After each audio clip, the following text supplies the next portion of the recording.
who is my character, Bella? It's not hard to describe her. She is, in my humble opinion, a self-righteous being who always thinks never thin enough, never rich enough. We've watched a ton of these movies. We understand sort of the lore and mythology and want to be respectful of it, but we were able to want to say, how do we put our own unique spin on it? How can we come up with something that feels true and part of this genre, but all at the same time is something completely unique and original at the same time. So it's a little bit of push-pull between those two ideas, but I think we really were able to accomplish something special by saying, hey, look, we're in the Dracula mythology, we're true to everything that you would expect from a Dracula movie, but we're getting at something unique with the story of Renfield. When he entered the room and sort of makes his entrance, we had the lightning flash, right? We had that going, and he came in the door. Everyone's like, "Oh, it's a different movie now." And him coming in and doing that, and he really just seems to fully embrace it. Even when we were doing the camera test, he was just running through his lines because he had sort of completely put them to memory. He was completely off book just for the camera test, which was incredibly impressive. So anyway, it was really impressive, but the main thing I think he brings is this sense of menace. Chris McKay is an absolute detail-oriented guy. So he wants to understand everything down. He wants to understand everything all the way down to the smallest element up to the big. He wants to know how everything impacts everything else, whether we're talking about the script, whether it's a schedule, whether it's shooting or lighting or hair. He really does contain the entire vision for the film inside his head, and it's really been a unique and interesting experience to see that manifest itself on screen. Working with him, and yeah, I think he's just a really, really awesome guy that I think is inspiring to work with. Renfield is someone who, you know, he fully belongs to Dracula in a way, and I think that you don't really get to understand that character under any lens unless you add dimension to that. And I think that the way that that dimension is added to this Renfield is unlike any kind of character I've seen personally. And I think that Nick is bringing this aspect of guilt, of reflection, of kind of like an inner introspection that you have not seen with Renfields of the past. When I first saw Cage in the getup, I definitely got the chills, I think, because you don't, I mean, I can't imagine a kind of a modern day Dracula in my head, and in a way you can, you know, as this kind of like a birthday party monster in I think the worst way that you could do Dracula, but I think the way that they translated him now is just, yeah, it gives you the chills. It's like it's kind of stylish. It's like it's still really scary, the teeth, you know. There's always a line, and when you cross that line, you either just like anything goes. I think this is definitely an anything goes, like arms being ripped off. I didn't really understand how we'd be doing that. You know, I've come off a lot of movies where we work a lot with like green screen and things like that.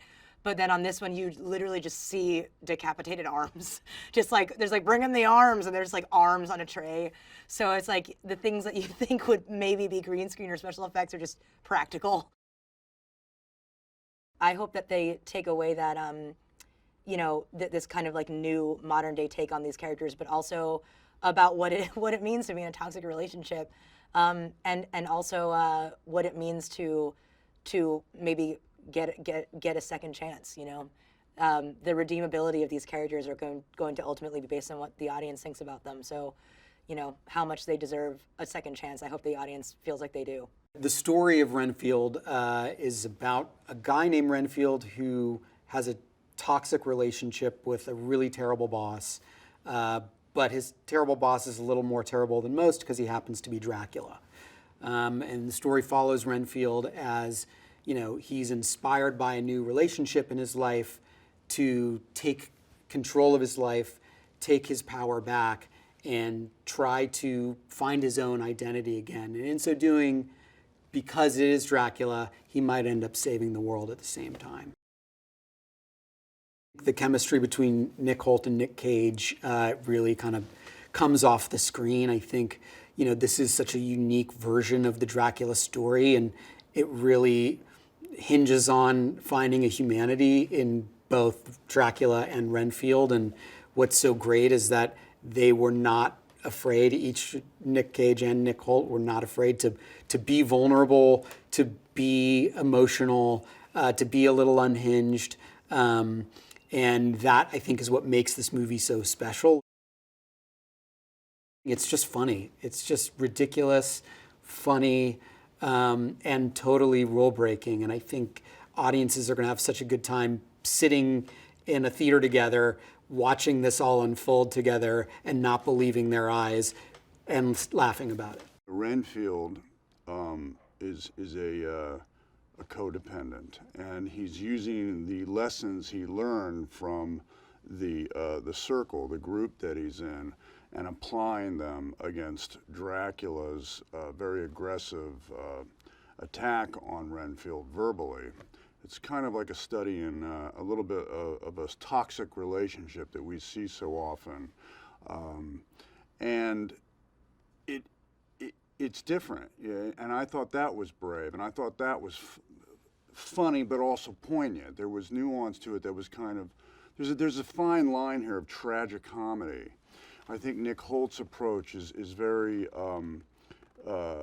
vulnerable, and I like that. It's in his eyes. So it's a real careful tone that Chris McKay is hitting, It's something of a balancing act. From the very early age of 4 or 5, my father would play black and white. We had a 35 millimeter projector and a screen he would put up in our living room, and he would play black and white silent films, and one of them was Nosferatu with Max Schreck. Let me tell you something. When you see that movie when you're 5 in black and white with him doing those crazy things with his eyes and his fingers, that leaves an indelible impression. It doesn't go away. And so with this movie, I wanted to bring a little bit of my appreciation of the effect his performance had on me, that flavor, but also my father. My father, in his own right, was a strong presence and a very elegant man who spoke with a mid-Atlantic accent and impossibly intelligent. He always knew he was the smartest man of any room he walked in. So I thought, well, Dad would be a pretty good model for this character. So I was playing with that, and then, believe it or not, I thought, you know what? Let's open this up a little bit. Let's look at some of the great female performances that I think might be applicable to this version of Dracula. And for some reason, because of this toxic relationship that Renfield and Dracula have in this movie, I was thinking about the relationship that Anne Bancroft's character had with Dustin Hoffman in The Graduate. And so her voice started coming into my mind, which I'm very happy about. So we have some direct borrowing from, yes, he does. Don't you think he looks like the kind of guy who has to find him off? Yes, he does. My roots are independent drama. That's what made me want to be an actor, was the movies of Elia Kazan, Dean and Brando. But I also, thankfully, have an open mind and enjoy the realm of science fiction. I enjoy the realm of horror, and I like anything that stimulates my imagination. The word magic is literally in imagination, to imagine these things. And I think films like the Dracula movies, the vampire movies, are wonderful to stimulate my imagination. And so I always have been a fan. The stage actor has his pressures, but the film star has the pressure of the close-up. And when they're in there, if there's something going on, they're going to see it. And if there's nothing going on, they're going to see it. Well, Hoult is always, there's something going on, and he's bringing it. On top of that, and I know this is a big thing to say, and I don't want to say this and sound like hyperbole, but last night, the way he kicked the slipper and he did the eye thing, I thought it was Chaplin-esque. So he's got this Chaplin-esque comedic charm and this really vulnerable, soulful quality in his eyes, and it's, you know, it's very effective on camera, you know, and I love the way he looks as this version of Renfield. Awkwafina, I told her right at the table read what a big fan of hers I am, and that's genuine. I really am a fan. I think she has the best voice in the business. The quality of her voice, which they knew when they did the Raya the Dragon, they got it like genie in a bottle or lightning in a bottle. She has the best speaking voice in all of Hollywood right now. I can tell you that she is a very nice person. I was delighted to know, because my whole my son is a fan. I was so happy to see that, you know, she's not only this enormous star, she's a really nice person, and that's always a good feeling. So that was great. And, you know, she just is not like anybody else. She's an original. What's happening is that Dracula's been horribly disfigured by an attack from the church in the beginning of the movie, and he's sort of, through the power of drinking blood, pure blood, hopefully, he's being rejuvenated and coming back to his complete supernatural self. But it's a long and arduous and hideous process, starting with the most grotesque and then slowly grooving back into when we see the character at the end with Rebecca.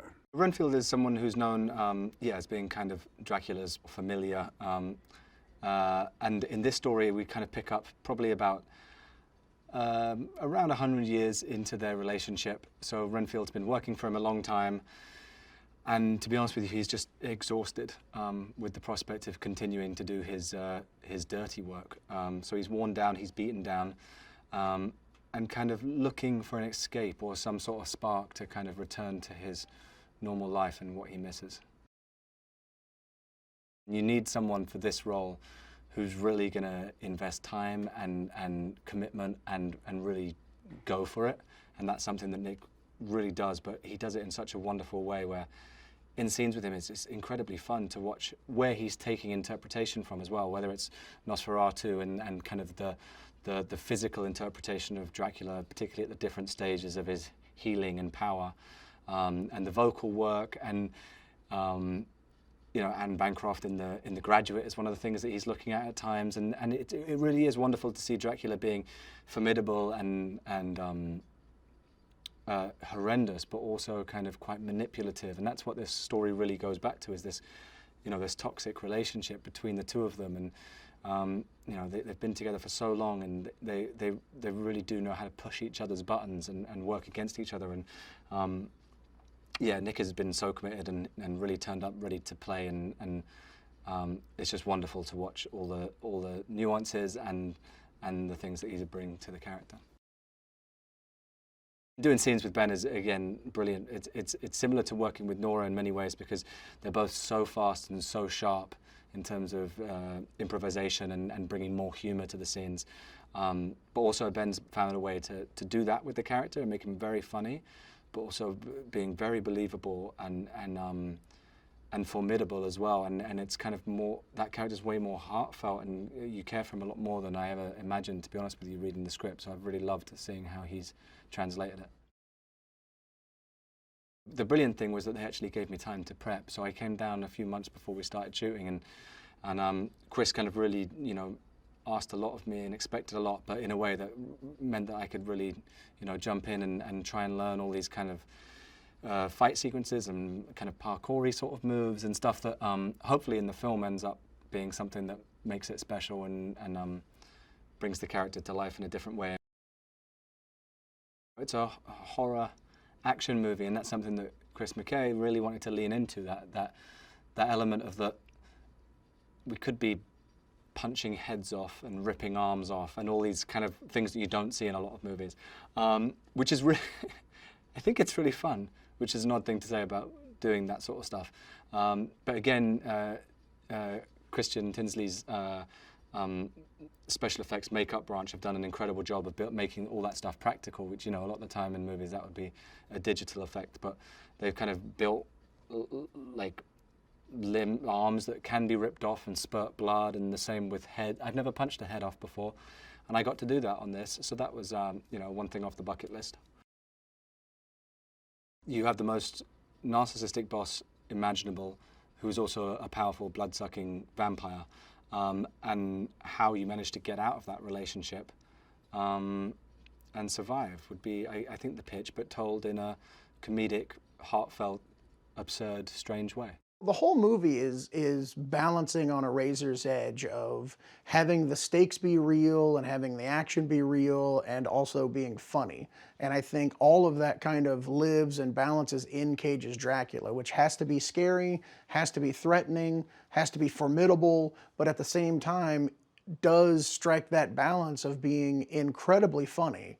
I don't know exactly how he pulled it off, maybe just because he's amazing, but it was very impressive. Between the Lego movie and the Tomorrow War, like, we knew that Chris was somebody that could, you know, bring all of these elements to the table, not only in a way that would, you know, work, but he would actually excel at them. He's very good at the funny, he's very good at the action, and it's a very hard mix. And being able to throw horror in the middle of that is almost an impossible ask. But Chris, you know, came in, rolled his sleeves up, and absolutely delivered. We were unsure that we would be able to find somebody that would be able to pull off the comedy and the character turn of you know, the transition he goes through over the course of the movie, but also be able to handle all the fighting and things. And he trained so much and just, you know, worked on those scenes so extensively for months before we were filming. That was really impressive. And the way he pulled it off, I didn't know the guy was an action star, but apparently the guy's an action star, so that's really cool. So when you look at Chris, you got to look at Rebecca, who Nora's playing, because Rebecca's all about making a difference. Let's do this. Let's really take on the world. Let's bring down the Lobos. You know, they've been running this town. They're slime. I can't stand them. Let's really kick some ass. And Chris is more like, you know, maybe we should eat first. Renfield is about a guy that's got to get out. But in order to get out, he's got to get in. And once he kind of makes those self-discoveries and realizes that he is worth it, that he is enough, he has those tools to succeed and get out of the toxic relationship that he's been in for years and make a success story of himself. You just fall in love with him in a different way from scene to scene. And he is the easiest guy to root for. And you just so badly want him to get out of, you know, the grasp of Dracula and to, you know, encourage him to find a way to come into his own. He is just such a special person. And I think what makes it even more meaningful is that off camera, he is such a good guy and has such a warmth and generosity and does all these little things that nobody knows about. But he's so kind and so attentive, and there's just a true humanity to who he is as a person, and he embodies that on screen in this role day in, day out. And that is what makes it truly special. He said, if I'm doing this, like, I am exclusive to you, I'm committed to you, I'm putting 110% everything that I have into this movie. And that's why it looks the way that it looks. That's why every blood squirt is perfect and every gag, you know, the skin rips off just the way you want it to, because he really put so much time and thought and attention into it, and he just has that perfect amount of, you know, experience. His background is incredible, and again, another really good person who cares so much and has lived with these characters and wants to pay homage to them in his own way. I am a gentleman who is doing a bunch of coke and killing a bunch of people immediately. There's no prologue to this character. It is straight off to the frickin' like nonsense races. So to that end, it was very exciting. I've always wanted to do that. I love watching Batman and watching Batman for like Joker and stuff like that. So the idea that I can play someone that's a little unhinged and bad, and even his intentions when he's trying to be good at something is good at killing or good at doing drugs was a blast. It was so fun. And to play it on this scale is such a fun thing. It's so funny, the first time I was doing stuff, I'm making the sound effects because when you're a kid, you're like, and so when you do it for the first time, you have to like, all right. We're really doing it now. So it's been really, really fun. But Brewster, the whole idea for someone like me who, I've done stunts before and stuff, but never like full fight choreography and get up and blood and get hit there like this and then get thrown and get pulled on a wire and shoot guns and get exploded. I had squibs on me and got shot and got pulled back. My character gets his fucking ass kicked, so I've gotten pulled in every direction, like hitting to the left, hitting to the right, getting thrown. So it's been awesome. And to be led by Chris Brewster, it's been a joy. It's so funny, the first time I was doing stuff, I'm making the sound effects because when you're a kid, you're like, and so when you do it for the first time, you have to like, all right. We're really doing it now. So it's been really, really fun. But Brewster, the whole idea for someone like me who, I've done stunts before and stuff, but never like full fight choreography and get up and blood and get hit there like this and then get thrown and get pulled on a wire and shoot guns and get exploded. I had squibs on me and got shot and got pulled back. My character gets his fucking ass kicked, so I've gotten pulled in every direction, like hitting to the left, hitting to the right, getting thrown. So it's been awesome. And to be led by Chris Brewster, it's been a joy. This movie, in my head, let's do a fucking Dracula movie. Let's have blood squirting out of everybody. Let's have people chopped in half. Let's have people getting superpowers and punching and exploding human beings and guts and gore and comedy and like not holding back on jokes. If it's a joke that's fucking R-rated, we do it and we hit it hard.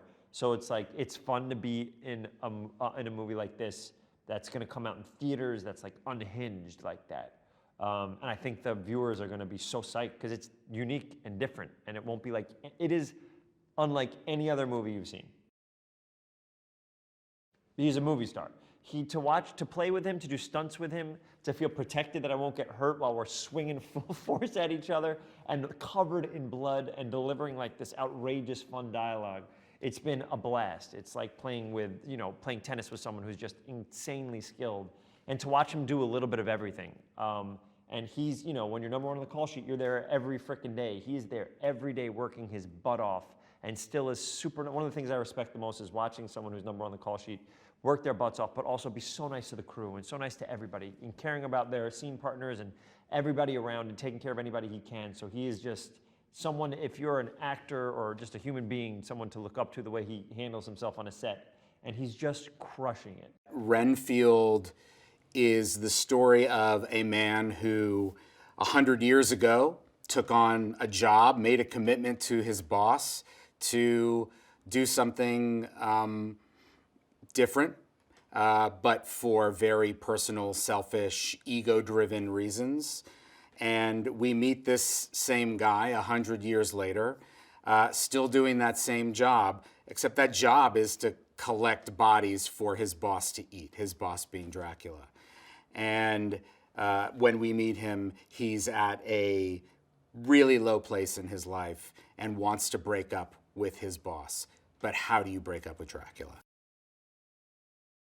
Hoult is one of the best actors at taking a despicable character and somehow making him lovable, likable, relatable, and that was one of the, I think, greatest challenges of this movie and of this story is finding a way to take a mass murderer, a serial killer, and turning him into someone that you want to win at the end of the day. And he does it with so much charm and pathos that for me, I completely forget about his flaws by the end of the movie, and I want him to go on to be in love and to win. Hoult was telling me how reverential he was and such a fan of Nick Cage and was a little nervous to meet him. And, you know, conversely, when I met Cage, he had so much reverence for Hoult's work and so much sensitivity towards wanting to be generous with this young actor. So I think they both went into it with a lot of sensitivity and, you know, enthusiasm and excitement to work with one another, and that, you know, kicked off the relationship in a great way. There was an incredible back and forth between the two of them. There was so much that was invented on the spot because they were so generous with each other when they were on set together.